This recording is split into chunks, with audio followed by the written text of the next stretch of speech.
Labas rytas. Tai trumpai noriu pasidalinti, kas buvo vakar.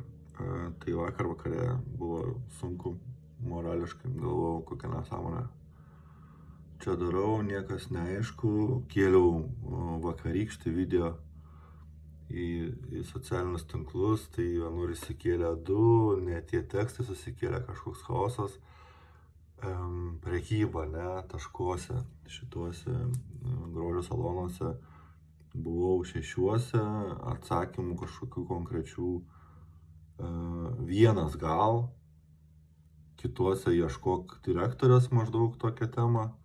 Mes čia samdomos darbuotojas nieko nežinom. Tai šiandien vienas atsakymas atėjo, kad daug vietos užima, nors iš tikrųjų daug vietos neužima. Galima netgi variantą tokį galvoti,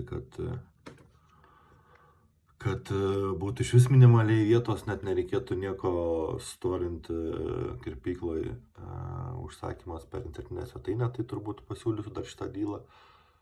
Ir tiek reikalų, tai išvados tokios, kad labai didelį lūkesčių mano buvo, kad sužinosiu vakar kažką konkrečiai. Gausiu 5 konkrečius kontraktus, taip, arba 5 konkrečius atsakymus, ne.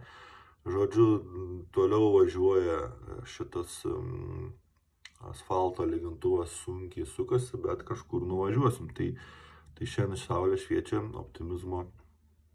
optimizmas trykšta tiesiog per akis ir per ausis, tai susimatysim kažkada vakare. Larome kvepalai.